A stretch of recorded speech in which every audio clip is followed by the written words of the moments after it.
Hey everyone, welcome back to the All Music Matters in That podcast. I'm your host, Brian. Today, welcome three very special guests, and I had to go by my little notes right here. So let's see, we got Footnote. Yep. And we got Danger Divine. Hi. And then Ricky. Yep, that's me. All right. The band, Footnote and the Divine. How y'all doing today? Good. All right. I guess so. Where y'all hailing from, actually? We're from Minneapolis and St. Paul, Minnesota.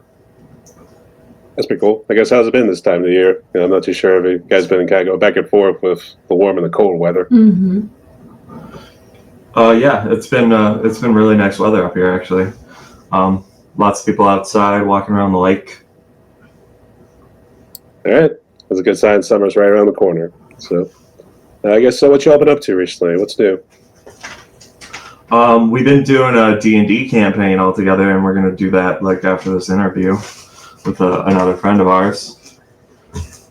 Had a couple D&D. shows. So yeah, I wonder, is that going to be a Dungeons and Dragons or is it something else? Okay. I guess so. What in terms of shows? I guess you guys did one recently. Yeah, last Friday we did a show at the bar White Squirrel in St. Paul. Pretty good. We played with. We have a second band called Economic Headwinds, so it was our first show with that band, and I sing in that band, and Ricky plays guitar still. And then we've got two other friends who joined us too. And then the band after us, they're an original alternative rock band called 23 Watts. We've done a couple of shows with them, so. I actually did try to reach out to 23 Watts to try to get them on at some point. So actually, thanks for sharing that post there too. It kind of opened up some new avenues there. So that's cool. So, and I do have some questions about actually Minneapolis and St. Paul because I'm curious about. One of my questions kind of does delve into COVID there too, so I do want to kind of talk about that at some point. But first off, everyone, welcome to my podcast right here. And the way it's going to work is I just want to ask some questions. I want to get to know you more both as the musicians, but also as the individuals as well here too. So, you guys ready? Yep. All right. So let's do a Footnote, Danger, and then Ricky. We'll just go down the line that way. Just make it easy. So Footnote, we'll start with you. So tell us your backstory. What role do you play in the bands? And I guess how'd you become a musician? Sure. So I'm lead singer. Play rhythm guitar.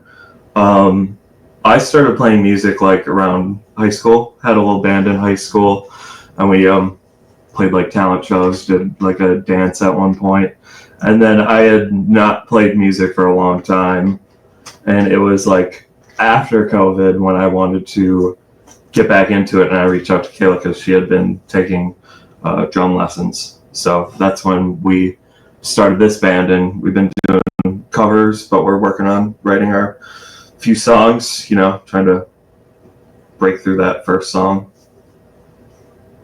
Yeah, I was trying to look you guys up on Spotify. I was too busy getting like Dante's Divine Comedy or something like that.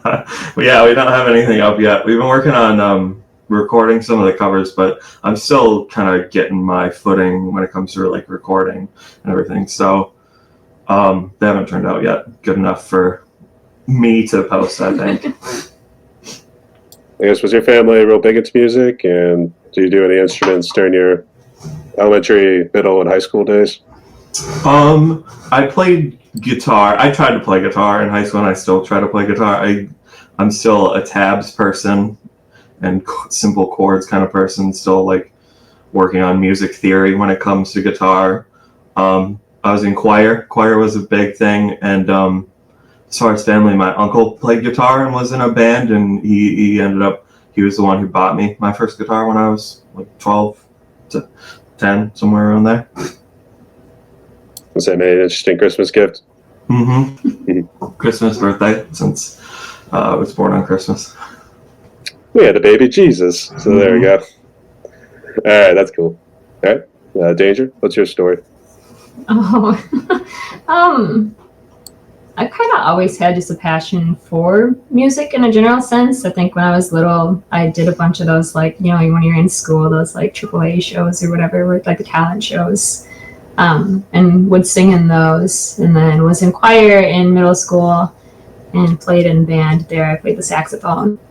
And And then my family, my dad played the saxophone, my sister played the trombone, and my mom, she picked up a violin and she put it right back down. But she tried, right? So it's just been, I guess, a bigger part of, I guess, me growing up, and then just me and my dad's relationship too, because we would go to concerts all the time together. And I was like, at one point I was like, gosh, I really am like drawn to drumming. I'm like, God, that's cool. I'm like, this guy's in the background, but like, it's such an integral part of the band. And so started taking drum lessons consistently like 2 years ago. And like, we haven't stopped at all.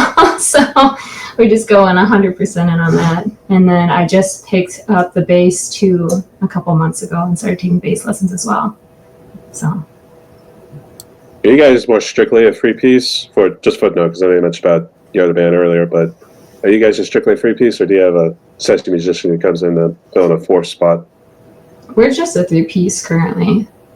I would think we're open to the idea of maybe it'd have to be the right person though to adding a bass player at some point. I was just thinking more like how Green Day is, where it's mainly just, you may just know about the three, Mike, Billy, and Trey, but then like they have like this other guy who always comes in like filling during the concerts and all. So it's sure it was like that. So, all right. I'll let you give Ricky's story, then we can jump into the band afterwards. I all the people in my family, I have 2 brothers as well. We all had to take piano lessons when we were younger, but as kids do, I wasn't very. I didn't like it, but then I came back in college where I wanted to start up again, and I played piano for another 2 years, and then I stopped again, and then around COVID, I had a guitar that my brother had lent me, and then I just started playing, and I just haven't really stopped. Been playing for like around 2 years now, I'd say, consistently, but yeah, I don't know. It's just something to do while watching something. It keeps me busy, and I don't know. I just love it. I don't know. Instead of lucky 3s and 7s, it's now lucky 2s. So it looks of it. So, good to see that. Should we call that maybe a divine sort of intervention moment or something? Yeah. It's like lucky 2s. Okay. So it seems like the whole thing with Footnote and Divine, this whole thing started because of after COVID. Yeah. Yeah. So I guess let's go and jump into that. So I guess what's the story? How'd you all meet? I met Kayla through like mutual friends. When we used to live in a college town, St. Cloud. Right? That's where we met through like Deanna and. I think I knew of you, but at the first time I actually met you in person was at Josh's Christmas party when he lived in that house in Minneapolis with the ugly Christmas sweaters. Yeah. So yeah, that was like 7 years ago. Met through mutual friends. Yeah. That's normally how it goes. Is some sort of mutual friend at times. So yeah. But I guess where'd you guys get the name from? Because I don't want to say it's probably related to Dante's Divine Comedy, but is it something along those lines? No. I mean, it kind of worked out where I really love it, and it has like so many meanings, but it is really simple where I had a nickname in high school, which was Foot, and I had a band in high school called Foot Now, and then Ricky's last name is Divine, and they got married, and both their last name is Divine now, so Footnote and the Divine kind of fit together. And I feel like Footnote is such a good, like opposite of Divine, and it kind of matches together. Because we mentioned weddings. I love weddings. Drinks all around. So there you go. Okay. So did you guys officially formed, I guess, just last year, or have you guys just been kind of messing around doing covers? Yeah, no. We had practiced a couple times together and then kind of roped Ricky into hanging out with us. He's a good sport about it. But we've been performing and playing at different venues the last year. So. I guess who you all been covering? Have you guys doing more of the 90s, 2000s, or are you going back to classic rock roots? We're more like alt rock / punk. We cover stuff from like Smash Mouth and maybe bands people don't know as much as like Wet Leg. I don't know if you've heard of them, but then there's some local bands around here too that we do some covers of as well. So you said Smash Mouth too. I think, do you guys do the song All Star? Or you do more of like their more or less known stuff that you see from like their older material? We've been doing Walking in the Sun, Mm-hmm. which is a fun song to play. You know, every time I just hear a Smash Mouth song, it just hurts now because Steve is no longer with us. Mhm. So, may he rest in peace. So, it's always good to see his music still lives on. And we also like Shrek, too, probably Yeah. an all-star. Yeah. On the Billboard. I guess also, too, their cover of I'm a Believer Now. So, yeah. Mm-hmm. So, I guess while we were talking about COVID here, too, I guess how bad was it for all you guys, family-wise? And I guess, I don't know what else you were doing music-wise at the time, so feel free to share that, too.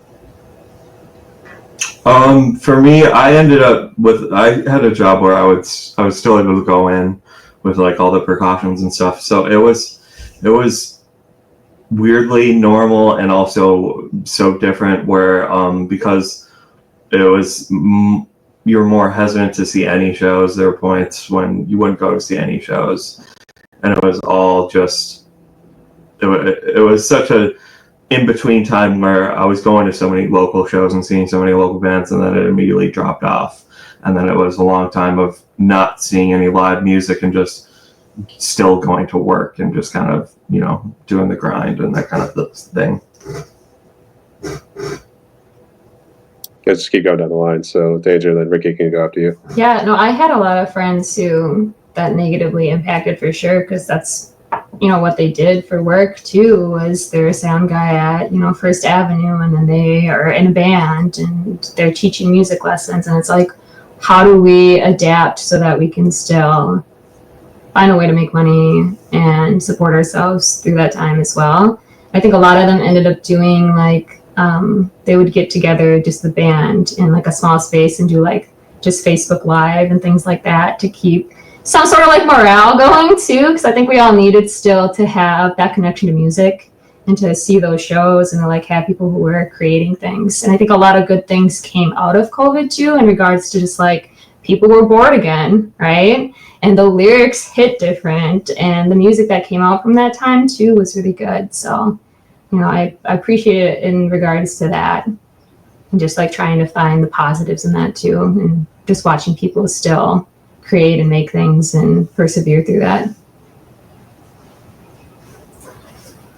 This was the stage of my life where I was in Baltimore for a year. Mhm. So I didn't really have that many friends and family there. So it was just a lot of time of a lot of Third Eye Blind being played and a lot of video games. But I mean, it kind of set me on the path of becoming more musical because I had the time to kind of rediscover that sort of thing.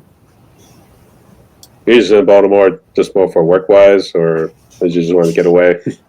Yeah, I worked for Under Armour for a little bit. Oh, that's pretty interesting. So that's pretty cool. So, I'm serious now. Did you guys get real sick with COVID? Were you and your families okay? I did get sick with it, I think, once or twice. My mom had a really rough bout with it, and she's dealt with lots of like pneumonia and breathing problems ever since. Yeah, nothing too serious, but that was kind of like one of the big things, everyone kind of felt it in some regard. Yeah, there's nothing critical on my end, I would say.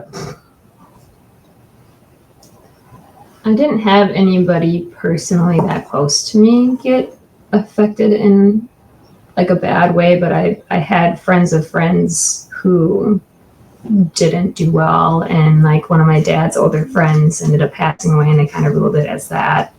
Not so much like COVID being the problem, but the after effects of it too. And so that was tough. Right, it's tough to see that, and I just get worried too, because like my grandma's 96 now. So it's like I don't want to go. Like I want to visit her, but I don't want to like bring anything to her that's gonna cause issues for her too, right? Probably good thinking, but I have to visit her at some point there too. I know. So yeah, She's like, it's fine, right? She's like, I'd rather you guys just come over. It's whatever, I could take it. So yeah. Mm-hmm. But Yeah, she's tough. yeah, she is. So that's a good woman. But on all serious note, good to see you and the families are doing well here too. So good to have you along here for the ride. So I guess still sticking on the topic of COVID here too. It sounded like I guess Minnesota got pretty strict with their so-called rules and everything too, with restrictions and all that stuff about going out and doing that sort of stuff. So I guess how's it been since then? Because it seems like your music scene's been on the up and up. You start to see a whole lot more indie, or is it also a nice blend of indie and maybe some bands that are at least signed, but maybe not at least the big stage yet? So is that what you guys seen? I've seen lots of big shows, lots of people going out, especially this year. It seems like last weekend when we had our show, the day we had our show, it was the day All American Rejects did the show at the Memory Lanes, which is like a local. They have a bowling alley and they have like nightly Monday like punk nights where they have showcases of all the punk bands in the local city, and I would go to that night like constantly before COVID. So I feel like it really has come back because you see the videos and it's just packed in there. I guess Danger and Ricky, if you want to add anything, I guess from what you've seen in the music scene in and around Minneapolis and St. Paul. I'd say it's back for sure. Yeah. No, I think we're all just so passionate about it in the music scene here and just supporting each other too. It's nice to have that kind of environment, especially when you're a new artist. Like the amount of people who are willing to give you constructive criticism and also help you and just like be there for you is great.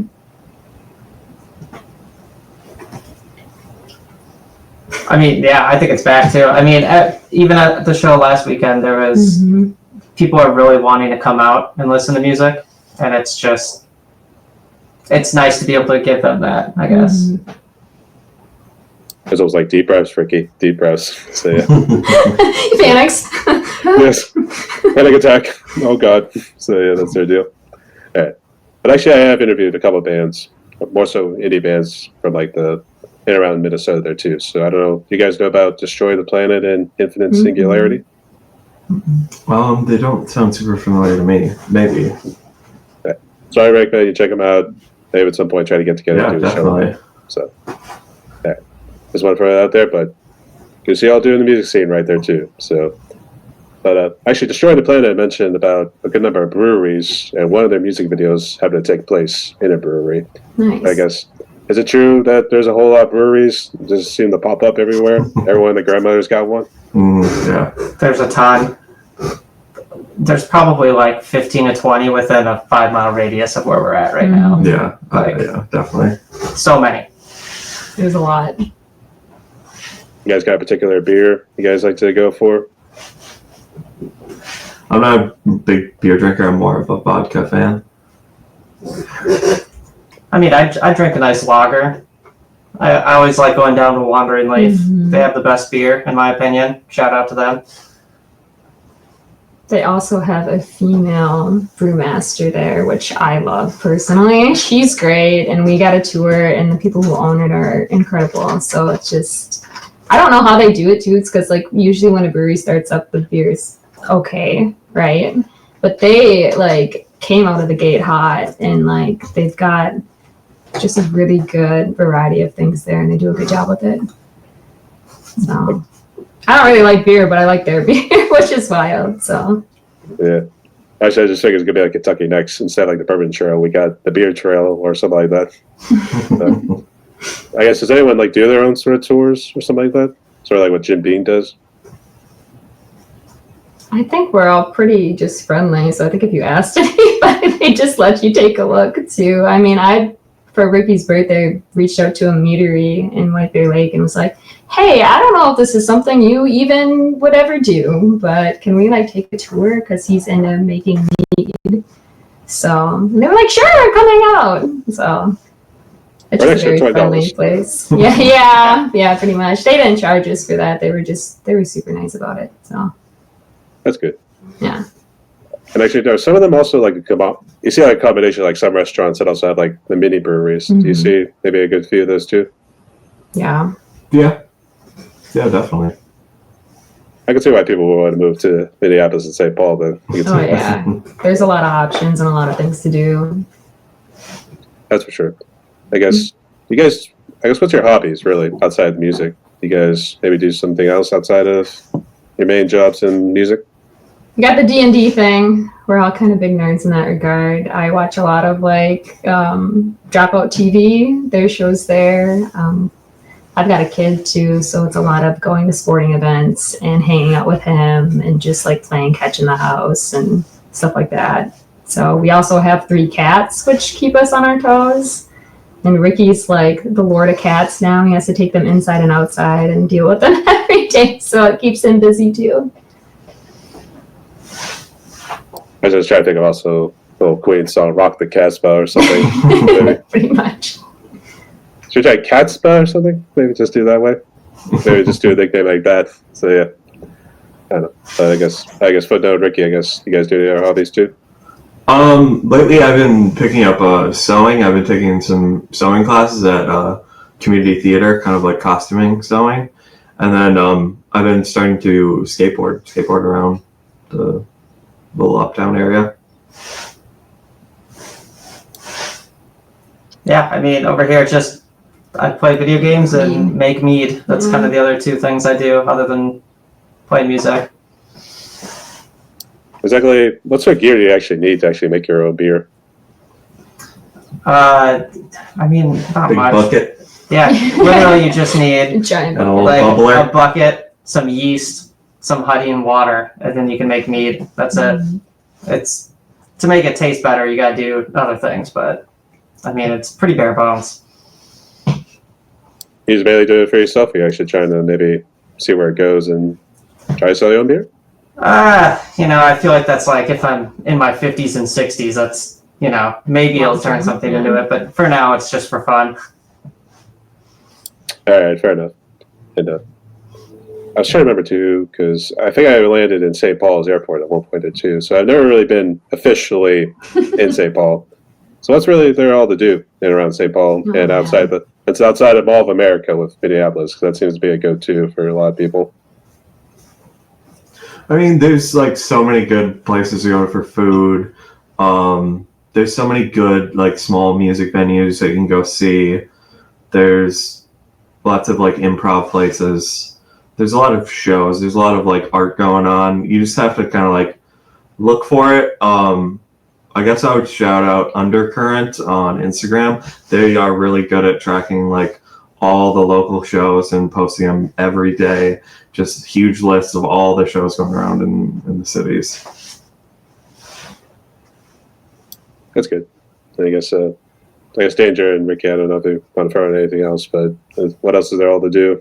Yeah, it depends on the season. I like to go when it's nice enough out to hiking. There's Afton State Park, which isn't too far away from the cities. They've got some really good hiking trails there. And then they've got some like inner city stuff too, where it's like urban trails. I'm big into that. But then also like in the winter too, we've got like a snowboarding and skiing place not too far from us. So it's like you get a little bit of all of it, which is good. I think that's why I like living here too. It's like the music scene's great. The people are nice. Like it's a good area. There's just a lot to do. Like we can walk from our house and go to a brewery and then go to a show and then, go get a pastrami sandwich down the road and then come home. And it's just the kind of vibe that I'm into.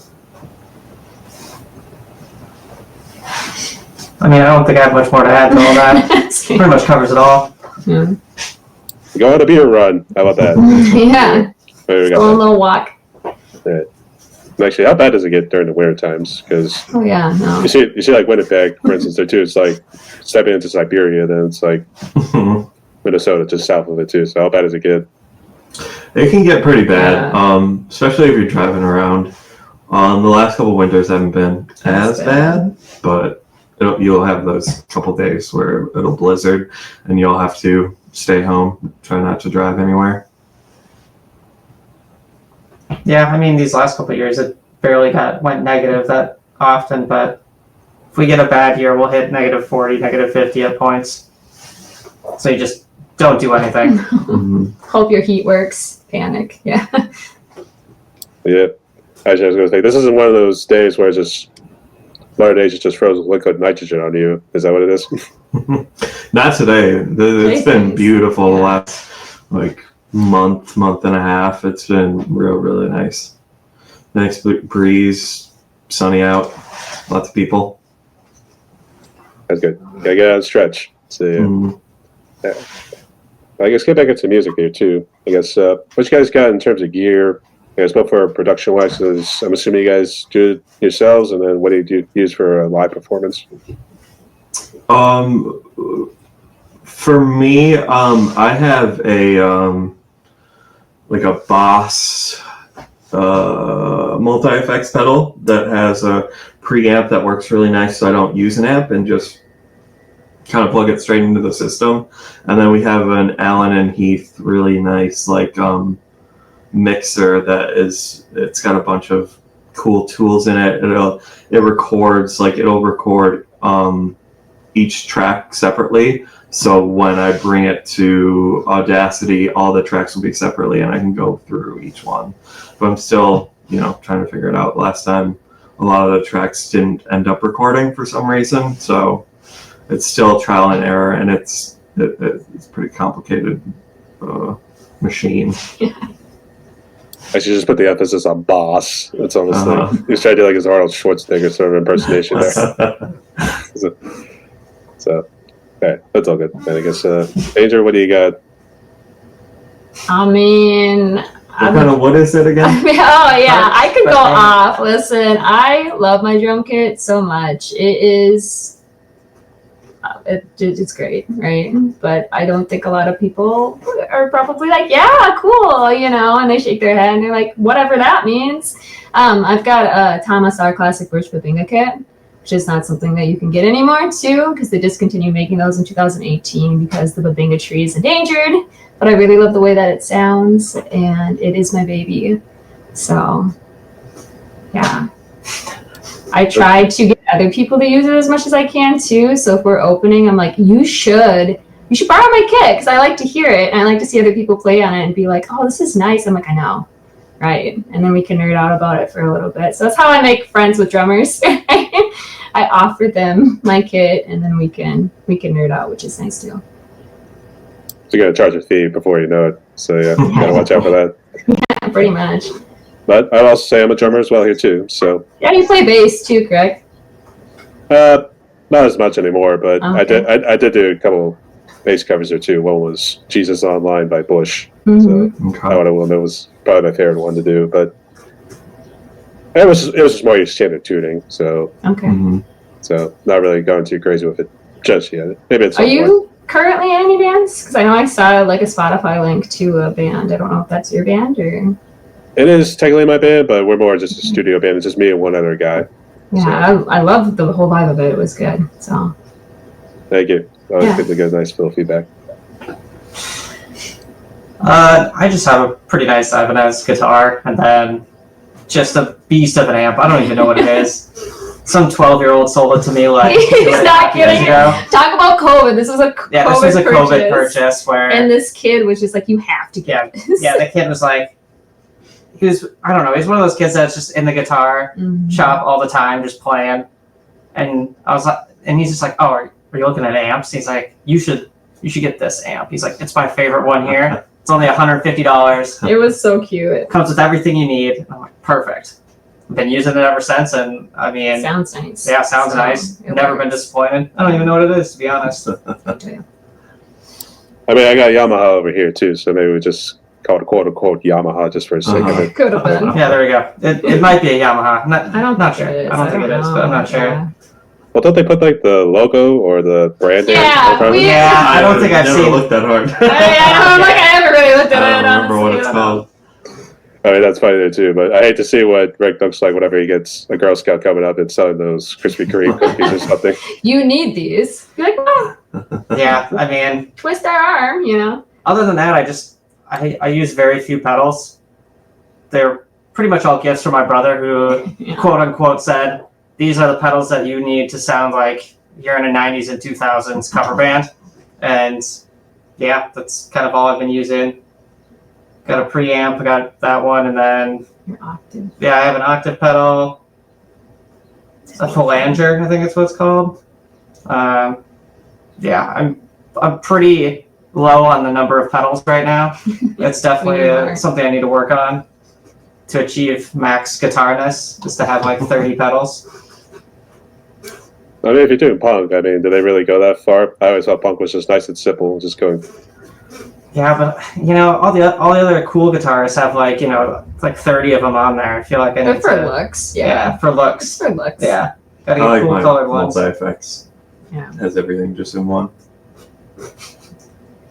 They said they were gonna have a sampler just also rocking his head back there, like the guy from Slipknot used to do.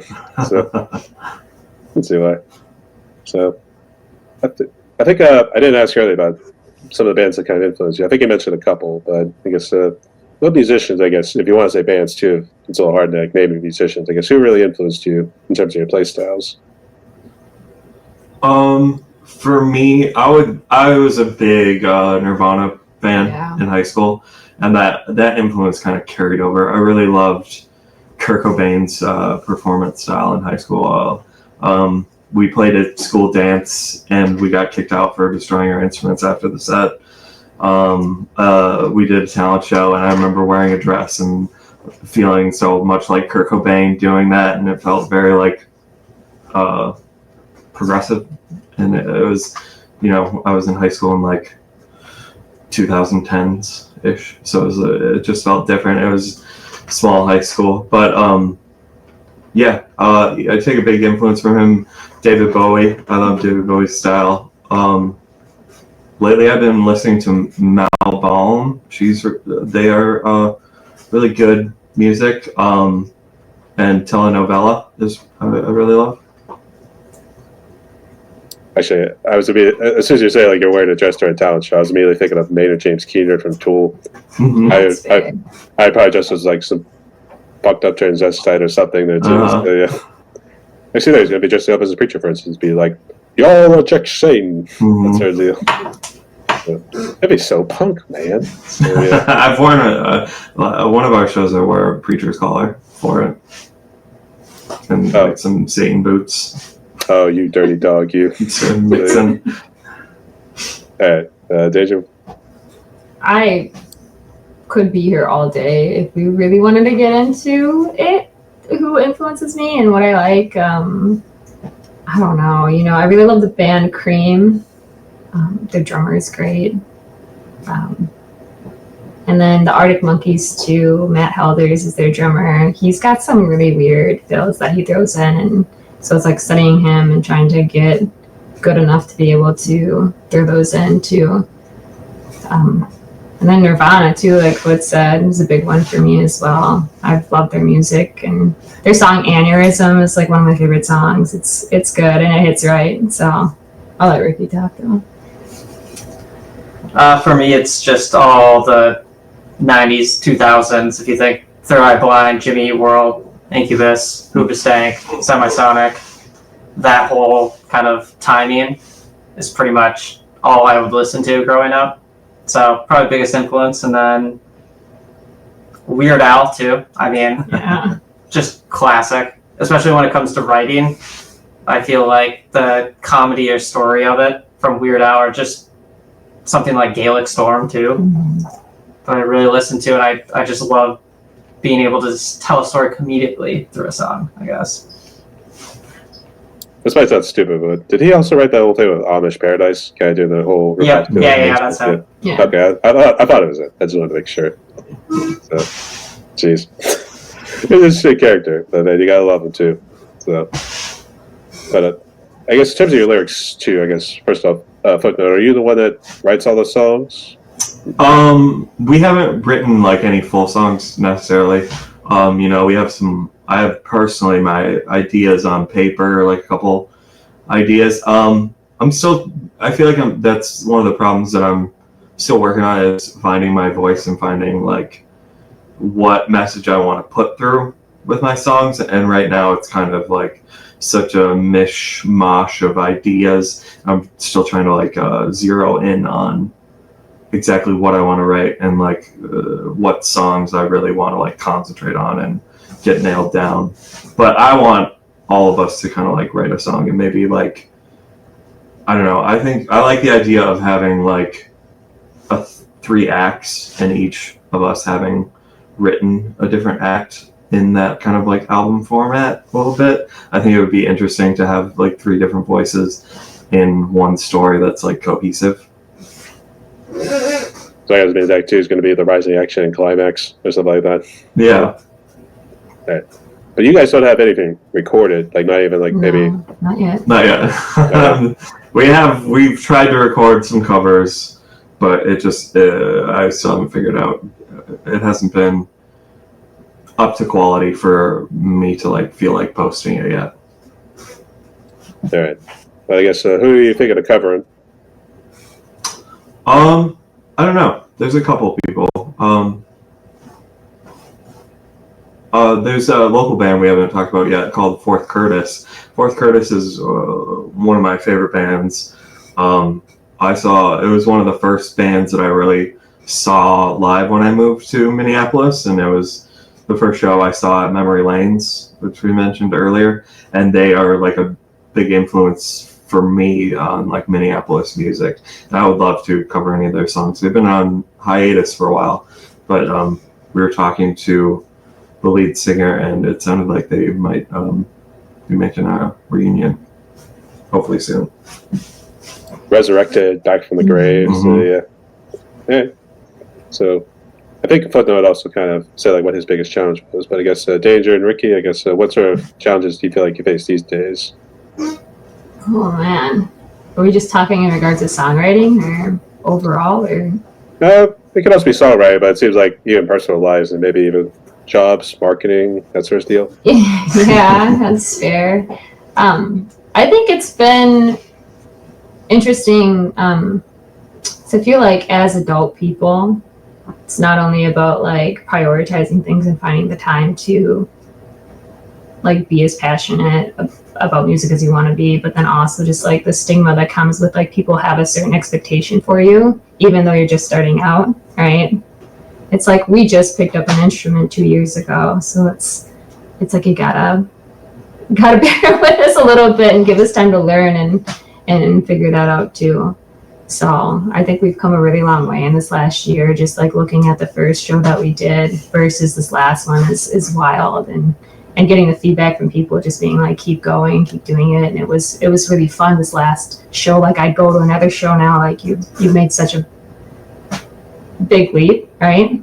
Because we practice consistently. We're like a couple hour, 1 day a week rehearsal, like going through things, right? So it's nice. But I think just the you should know what you're doing because you're an adult person versus just like giving people the grace too, to like and understanding that like it takes a certain amount of vulnerability and like, you know, just like self-confidence to get up on a stage in front of people you don't know and put yourself out there in that way too, right? So I think that's been, at least personally for me, the biggest challenge is like giving myself grace and understanding that like it's still a learning process and like having fun with it and just knowing that it's going to take a minute too, right?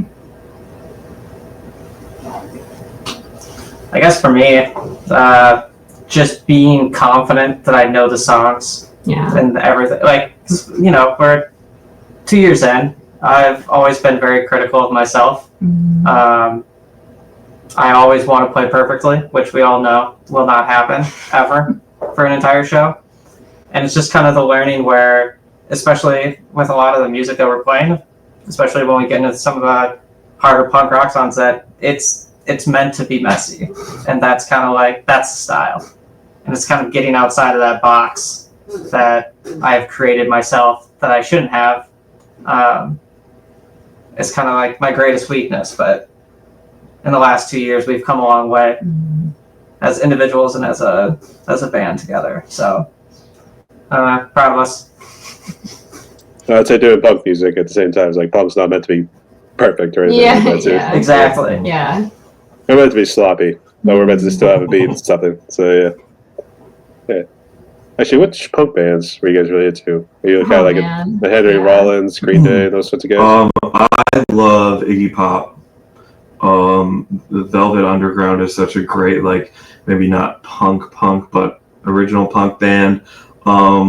Le Tigre is really good. Yeah, I love I love that Le Tigre, and there's so many like great like feminist punk bands that are out right now that are like really killing it. Oh, there's so many good trans punk bands in the city that they're having like big shows to, you know, raise money right now, and all of their bands are just so good. They write such good music. We got trans punk bands now. Oh man. Mhm. Yeah, there's such a big community in the Minneapolis.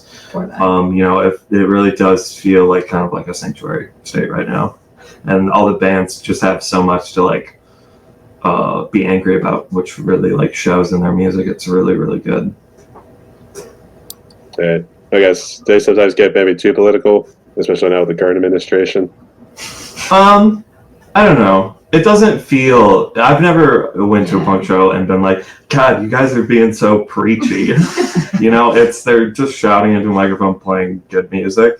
So it doesn't feel. It's, you know, I never feel pressured to like donate or anything. You know, it's just a cover fee, and it's usually, you know, the Cedar Community Center hosts a lot of the shows that I've seen lately, and I don't. You know, it's a community center, so it's just like donating at the door and just seeing great bands. It's not too political. As far as punk should be a little political, right? Well, the reason I brought it up was because a couple weeks ago I went to go see the death metal band Napalm Death, Mm-hmm. and if you know Barney Greenway, you know he tends to. I was trying to think. I don't think he mentioned, but I didn't think he mentioned it, but I did. He might have only done it a couple times, but. You get the idea. No, I see what you mean. Yeah, definitely. So that's why I brought it up, because you know, punk, they always talk about something that they just hate. For instance, there too, like how the environment's treated. I know you mentioned feminism earlier there too, so you definitely see that sort of stuff. So they'll talk about something that conservatives hate. Yeah. That's it. Well, I'm also like a big Dead Kennedys fan, and I love that style of political punk rock. So I guess you blast at times, not see punks fuck off. That's their deal. Yeah, that's a great song. Actually, yeah, they covered that one too. They also played at the concert. So so make sure check out the video I have for Napalm Death live at the music video I went to. Okay. It'll be up. Yeah. It'll be up on my YouTube channel next week. Nice. So, Awesome. so that'll deal. So I think for social media wise, first off, what social media are you guys on? Are you just strictly Facebook? It's mostly Facebook. Yeah, we have Facebook and Instagram. You know, we're not like super active on there yet. We post our shows and stuff. We're kind of thinking about concentrating on writing music right now. And then once we have something to promote, I feel like it'd be easier to do that kind of avenues. It's kind of hard to promote yourself unless you have stuff going on. So we'll probably concentrate on cover shows that we got going on and try to write our music. Are you guys mainly just going to do it yourselves, or are you going to maybe look to a studio to kind of give you a little boost for the mixing, mastering? I think we'll probably do like at least get demo tapes, and I would like to try to figure out how to mix ourselves. And I feel like I could do an interesting garage kind of track once I get more of like the technology under my belt. And it's really like figuring out how to find these settings through these like all these menus and stuff like that, and figuring out like the actual programming and like navigating through the stuff I'm having a little trouble with. And then I feel like once we get that down, it'll start being easier. Those wasn't sure if it was mostly a good amount of studios, like professional studios, because you also know about the home studios these days. Mm-hmm. You know, it's more the music studios, or is it more like home studios in and around Minneapolis, St. Paul? It's a lot of home studios. I think there's a pretty good mix. Yeah, I mean, my coworker has a home studio, so I'm thinking that a lot of people have home studios. Yeah. That's what I imagine. It's turned into that quote, everyone and the grandmother's got a home studio. Exactly. Full circle moment. Very They've much. all got breweries and they've all got studios. Okay. I mean, hey, it's better than everybody taking up cigarettes. So, I mean, Fair. Yeah. It's true. maybe to get off topic, but I guess what do you guys make of social media and I guess even artificial intelligence these days? Because I don't know if you guys use it or not. No. I'm not like a big social media person. I don't really post that much unless it's like my cat's birthday. Besides that, not really a whole lot. AI, I'll play around with ChatGPT a little bit. It's interesting to some of the things it'll do, but I feel like it's gotten weirder. Mm-hmm. I don't know if anybody else. Like I feel like originally when I was playing around with it, it was cool, and then it kind of slid a little bit, where I'm not getting as cool answers as I would before. We can't hang out with the cool kids anymore. So, but I guess Danger and Ricky, I don't know if you want to throw in anything else. Yeah, I think with social media, it's a double-edged sword too. It's like you've kind of got to do it to get your name out there and to get the recognition that you need to be able to get people to go to your shows and to keep creating new things. But it's also like, do I love spending time on the computer? Do I love self-promoting and doing those things? Like, no, not really. Right. I mean, it's a nice I think I job, do so. a good job of it. I would rather be doing other things with my time too. So I don't know. Yeah. Cat pics. So, Cat pics. Lots of cat pics. Yeah, Yeah, for that's sure. pretty much my entire story of Cat pics. using Reddit to look at cat pictures or cat with jobs, stuff like that. I don't really have much to say on the AI, to be honest. I use ChatGPT as well. I would be lying if this D&D campaign that I'm creating, that it's not somewhat aided by ChatGPT. I mean, you gotta use it a couple times. Yeah, I mean, if I'm going to make, 10 to 15 characters with distinct details, I like to just throw long run-on sentence ideas at ChatGPT and be like, kind of like, can you organize this shit for me? I always get to the point where I read what comes back and I'm like, why would you do that? It's like, oh, that's the wrong idea. Now I know what I'm actually going to do. Exactly. Actually, I know it's going to be like doing 3D printing for you. So, yeah. Yeah, okay. I can see that. Yeah. Just one more question before we jump into the fun ones afterwards, because I know you guys all seem to be cat people. So, do you seem to have a feral cat problem at times? Feral? A feral cat problem? Yeah, like a lot of cats just roaming the streets. That sort of deal. Oh, not really. I feel like the winter's Yeah. probably really rough for that. But every now and again, I'll see a cat and be like, is that a house cat or a feral cat? But I feel like probably 80% of the time it's a house cat just wandering. Actually, we had one that was like always wandering around my house right there too.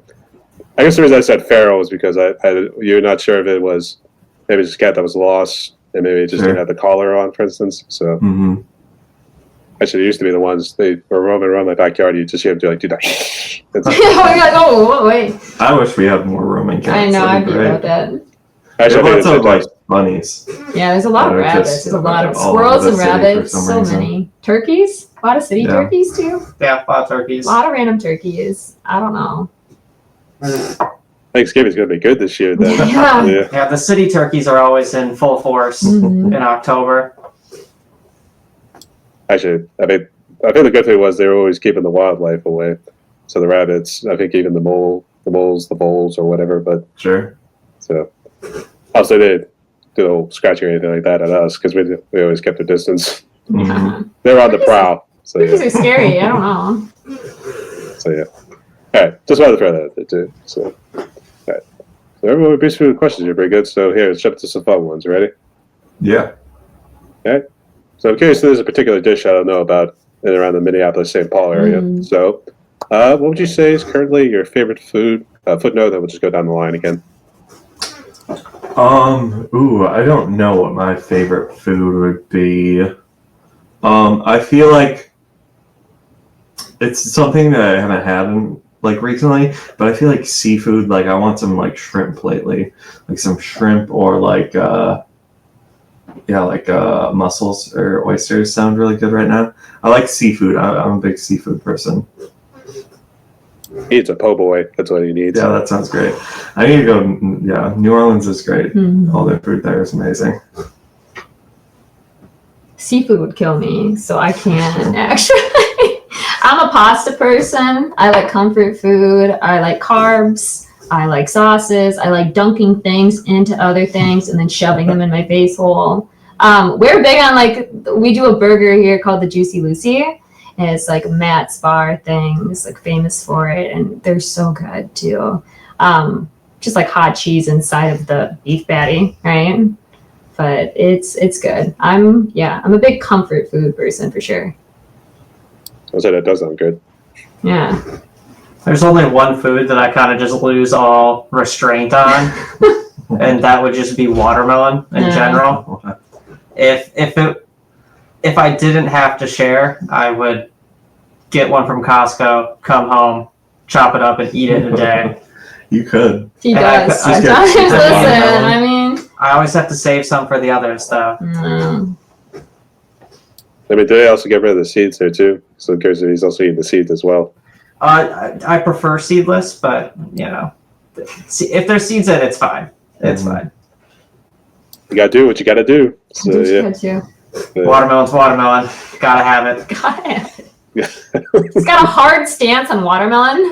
This is the first time I've heard of this. I'm very pro watermelon. It's kind of disgusting, honestly. It's real feral when it comes to watermelon. This guy. Yeah, if you just look up Like those competitions? the He very would first. love that. Well, if you look up the Taskmaster episode, where the first scene, it's basically that. Just smashing on the ground, just eating it as fast as I can.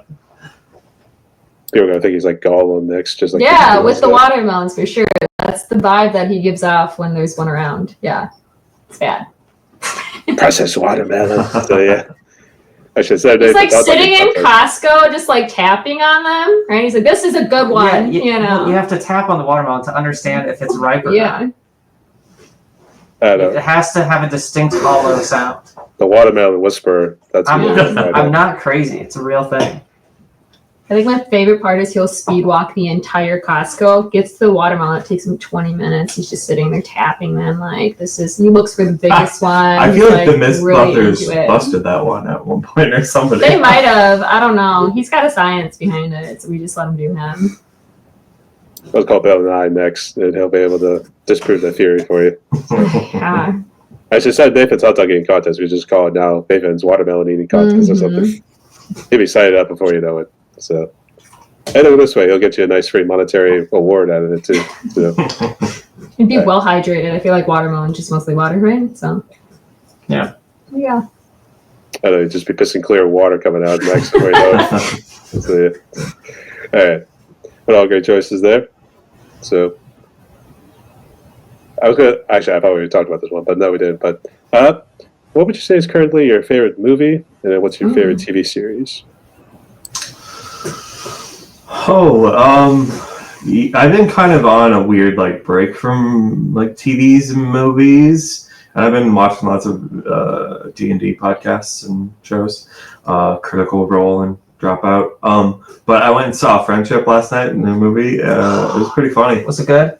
It was very A24 coded, where it's funny but very slow paced and I thought it was really good. And I've been watching Andor because I keep hearing it's so good, which it's enjoyable, but just not really into TV and movies lately. I don't know. Is that full Star Wars nerd like what he used to be? So. I mean, Andor is really good, and everybody is it's what's good about Star Wars, and I don't disagree, but it's like Star Wars, I guess. The Star Wars, what we did, just break it out into movies. We now got individual episodes for each one. Yeah. So. Okay. Danger? We don't watch a whole lot of TV either. I think we've just been so busy with work and the kid, and music. It's just not a priority right now. When I do take a break, I watch really horrible like reality romance shows, right? And then I do a whole lot of just like talking out loud about how that guy should have had it together and what was he doing God, to we should- foobarred that, we should do right? that together We should sometime. absolutely. I love it So I so love much. doing that. Ricky It's been a just while. walks by and shakes his head, he's like, well, she's on that again. So, they came out with a new Married at First Sight season that they put on Netflix. So I've been watching that. I'm like halfway in right now. So there's that. And then as far as movies go, I think the last one we saw in theaters was like Late Night with the Devil, which it's fantastic. If you haven't watched it, you should watch it if you're into like, it's not even like necessarily like, It's like indie horror. yeah, it's not like super scary, but it's just well made, right? The indies are starting to take over. It's now Yeah. you got the indie music, now you got the indie. all of it. Yeah. I was going to say the indie horror because I'm also seeing a good amount of indie horror games that they've now put on like computers and that sort of stuff. Yeah, So- definitely. We're taking over. So I'd say, as most 90s kids, your favorite movie is destined to be the one that you had the most. My favorite movie is still Pee Wee Herman's Big Adventure. Oh, that's That such a movie good I movie. is- hate that movie. Fantastic from front Oh, to back. Amazing. The gags are just so ridiculous. that new documentary is, I guess he sat down for like 70 hours and talked about his Pee Wee Herman stuff. Yeah. And it like ended like a week before he died. That's wild. Like he died right before his last session to record this documentary. Should be good. Wild stuff. For a series, though, the last one that I watched that I really thoroughly enjoyed was The Detroiters, which, goes on the I same vein. started watching that too. Oh, dude. Tim Robinson is a It's so genius. funny. It's just... He's I one of the think you should reasons why I leave. started skateboarding, because he's a skateboarder. Oh, And I was like, he's so cool, skateboarding and stuff. So I was like, he's older and weird looking. I'll skateboard too. It looks cool. God, I just love the concept of just people just getting really loud and never thinking they're wrong. It's just the best kind of comedy. No, I agree. actually, I wasn't sure if you also got into like some of the old '90s and early 2000s cartoons that started coming out then. That would suit Ed and Eddie, and obviously SpongeBob on Nickelodeon, that sort of Yeah, stuff. definitely. But also, we talk about the '90s too. That was also when Disney was doing the whole traumatizing movies. Oh, at times. yeah. At least in some cases, I don't know. It's about Everybody's mom's dead, right? So there's that. Disney's like, let's kill at least one or both of the parents off. That'll be good for the children. So, like, thanks, guys. We'll deal with that later on in life. So, We'll have more appreciation on life afterwards. So yeah. God, I wish I was an orphan. So bad. That's so much fun. the one that God. kills me is the Land Before Time scene where Littlefoot loses his mom. And I'm just like, why did we need to do that? That didn't feel nice, right? I share your pain. I got traumatized by that too. So yeah. The Never-Ending Story too with the horse. I cry every time. It's been years. I'm like, I can't. So I think many people would say those were the days. That's it. yeah. So yeah, Mm. unfortunately. So, all right, fair enough. So, for the last ones right here, what would you say is currently your favorite song? And if that's too much right there, you could just list like your top 5 bands of all time. Oh, God. Like that's a better option. Listen, Brian, you're asking a lot, okay? Well, that's hard for you though, because I guess you had a. I'm Because definitely not cheating and He's going totally to my Spotify right cheating. now. and- He's got it on I have that Spotify, yeah. same song on my list right now. It's funny. You have all of the ones. I'll guess go that's because fair. they seem like they're still deciding. Favorite song, Motorcycle Drive By Third Eye Blind. That whole album is pure gold. I still think it's just the best album. That's I fair. listen to it front to back. It's amazing. Man, I thought it was like Semi Charm of Life was like the next one or something. yeah, no. I gotta give me 1 second because I don't want to get the name of the song wrong. Actually, wasn't Semi Charm of Life kind of dealing with like drugs that they were doing? That whole deal. Jeez. No, crazy, and that's their deal. Got it. I lost it. I really love Perfect Day by Lou Reed. God, I was just looking at one. Vampire Cowgirl by Telenovela has been a song I've been listening to a lot. Yeah, I mean, I really love Le Tigre. Rainbow Kitten Surprise is a band that we all love. We all went and saw them live. Such a good band. Their music is really good. I love Alt J. Amy Winehouse is something that I've been like really, really getting into just like the last couple of years. Yeah. Yeah. The singer from Evanescence? Amy Winehouse? No, she is her own singer. She did like Back to Black, that album. She's like a jazz singer. Yeah, she's amazing. She died really early, like Kurt Cobain. Oh. Her manager like worked her to death. Mm-hmm. I almost got mixed up. Sorry. Like all this. Good. I mean, we got people at 27 who died, so I mean, I know. She was 27. Yeah. She's part of that club.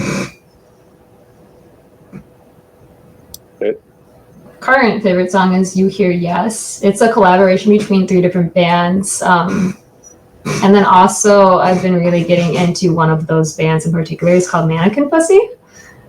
Interesting name, I know, but they are just real angsty and the lyrics are great and just the overall vibe. It's just what I'm into right now. I've also gotten into Alien Ant Farm again. They've got a song called Glow, which I think is like severely underrated. It's more of like an acoustic song that they do versus like, you know, they're famous for covering the Michael Jackson song. But like if you dig deeper into their actual, their own music, they're great. So. yeah, I was gonna say the Alien Ant Farm's only been known for Smooth Criminal, the remake. Yeah, well, they've got the song Movies too, and it's got this bass line in it. I'm like, you know what? I can get behind all of that. So I think I just got to give them more of a look, right? I guess, but I guess. well, the thing is, the radios, that's the only song they'll play. So I mean, like, Yeah, you don't really I know, know I much get else that. about them. So now you have no choice but to dig deeper. But then, like, it's like, you know, does that mean all their other songs are not that good? I think that's kind of No, I think it's just because people like cover songs, right? And that's what sells and that's what people enjoy hearing. So it's like, okay, you know, that got their name out there and that's why I know them. But then I'm the type of person that's like, what else do they do? Right? Because if they're creative enough to go and cover this song and get that out there and make it this big, they've got to have some sort of talent and something else going on too, right? So I make it feel much different than the original. yeah. I'm gonna grab my phone quick. I guess so. But actually, just real quick, what do you guys always think of the post-punk? When I talk about Green Day, Newfound Glory, Blink-182. What do you guys think of those bands? I mean, I've played a couple of them. I love them. I think Kayla and I are working on a Blink-182 one right now, right? Yeah. Yeah, all the small things. We're But we've played some Green Day. I mean, I don't think I'm a big fan of Green Day. In my opinion, but Wow. Okay, we're in the School of Rock St. Paul's like adult program, and so this last session we did a pop punk group where we covered "Scattered" by Green Day, which maybe not my favorite song, but I can appreciate now because I was put in a position where I had to sing it and figure it out, right? And then now in the next group, we're doing a 90s group, and they have us doing All the Small Things by Blink-182. And I can appreciate Travis Barker and the drum part and just how goated he is and how much he puts into like taking it seriously in regards to like it being like a physical thing as well as like a mental thing though too, and like really working out and working toward just being better all around, right?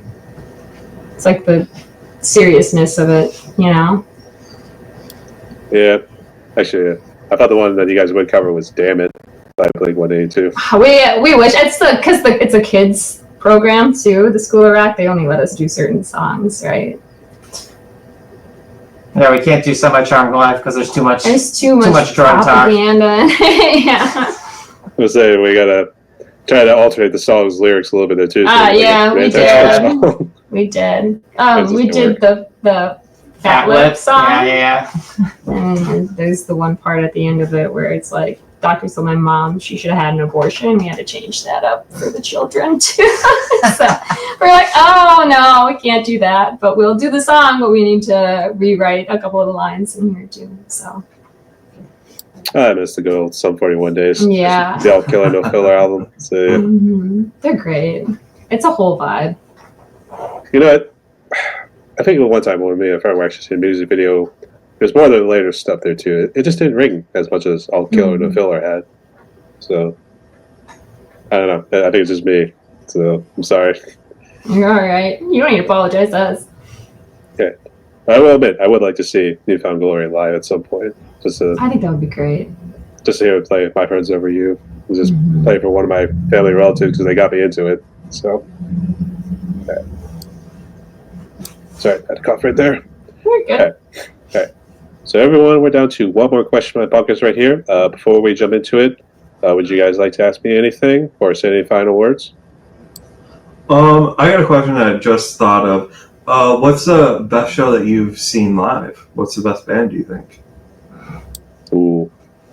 You know, I started getting more into it, more so last year because actually in my workplace they got rid of it recently, but it was like, I don't say program, but it was like, they were able to get you tickets to one of the venues that was like a real good stage and everything, the two had face presents and everything. They stopped doing it, so I'm so pissed about that. But seeing Carcass with Cannibal Corpse and Meshuggah, so obviously, kind of more into the heavier and death metal sort of stuff. So that one feels like a good one because Cannibal really did a nice job out there. So I don't know, it's really tough because you tend to love every sort of band you see right there too. Napalm Death was good there too, even though it's always like kind of yammering. I guess it's more of the punk metal sort of deal right there too. You're not really meant to sound perfect. You just kind of yammering into it. So, all right. If I had to pick, it would maybe be those two concerts. Both of those are very good. Cool. Anything else, Danger, Ricky? Yeah, I just want to say thank you too for reaching out and for setting this up. I like what you do. I love the fact that you're reaching out to these little bands and doing these podcasts. I think that's great. I think it's a good way to build community too, right? So I can appreciate that. And then, like I said, your music's also great too. You should do more of that. Right? I need to get more invested in that because I only listen to the one song that I'm like, I could get behind this for sure. Yeah, I'm like a low-key metalhead. So I think I keep that kind of under wraps under all the pop punk and rock and all of that. But I'm like, sometimes you gotta dig into it, right? I feel like it'd be great. I know. I think we should, right? It'd be cool. But my drum teacher, he's in a band called Kill Us Online. It's a little bit heavier. He's great. It's good. It's good stuff. Did you say Kill Us Online? Kill Us Online. Yeah, it's the name of their band. All right, that's interesting. Pretty badass name. They're just pretty badass. They're honestly, badass. They're great. Yeah, just thank you so much for reaching out and chatting with us. It's been fun. I don't have any questions, though. I don't know. Okay. I think you should interview more Minneapolis bands because if you do 23 Watts, I would definitely for sure listen to that podcast. If you ever got the Fourth Curtis, I would definitely listen to that one.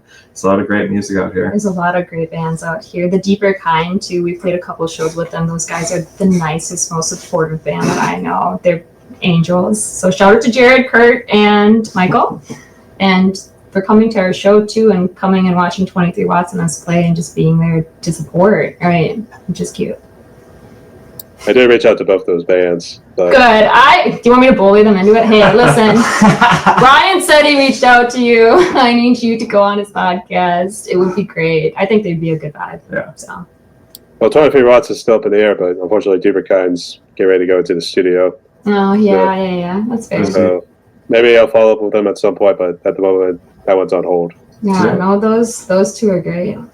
We'll see what happens. But, okay.